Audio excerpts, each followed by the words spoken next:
ഇനി വെള്ളം തട്ടിയാൽ മുടി കൊഴിയോ എന്നുള്ള സംശയം നിങ്ങൾക്ക് ഉണ്ടെങ്കിൽ വെള്ളം തട്ടിയാൽ മുടി ഒന്നും കൊഴിയില്ല. ഇതെന്താ പശട്ട് ഒട്ടിച്ചു വെച്ച സാധനമാണോ? വെള്ളം തട്ടി കഴിഞ്ഞാൽ പോകാൻ വേണ്ടിയിട്ട് അല്ല. അവിടെ നിങ്ങൾക്ക് എക്സിസ്റ്റിംഗ്ലി അല്ലെങ്കിൽ പ്രീ എക്സിസ്റ്റിംഗ്ലി ഹെയർ ലോസിന്റെ ഇഷ്യൂസ് ഉണ്ടെങ്കിൽ നിങ്ങൾക്ക് ഓയിൽ ഇടുന്ന സമയത്ത് അല്ലെങ്കിൽ വെള്ളം ഉപയോഗിക്കുന്ന സമയത്ത് ഇത് വരാനുള്ള പോസിബിലിറ്റി കൂടുതലാണ്.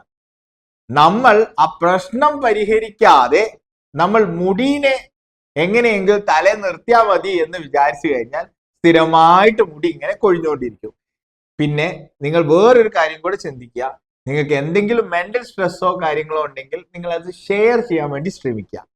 ഇനി എന്തെങ്കിലും ഫിസിക്കൽ ഡാമേജസോ ഹെൽത്ത് ഇഷ്യൂസോ ഉണ്ടെന്നുണ്ടെങ്കിൽ, അതായത് ഹോർമോണൽ ചേഞ്ചസോ അല്ലെങ്കിൽ എന്തെങ്കിലും ഇഞ്ചുറീസോ അങ്ങനെ എന്തെങ്കിലും കാര്യങ്ങൾ ഉണ്ട് എന്നുണ്ടെങ്കിൽ അത് കറക്റ്റ് ചെയ്യാൻ വേണ്ടി ശ്രമിക്കാം. ഇതൊന്നും ശ്രദ്ധിക്കാതെ നിങ്ങൾ മുടീനെ മാത്രം ഇഷ്ടപ്പെട്ടിട്ട് ഒരു കാര്യം. Okay, thank you.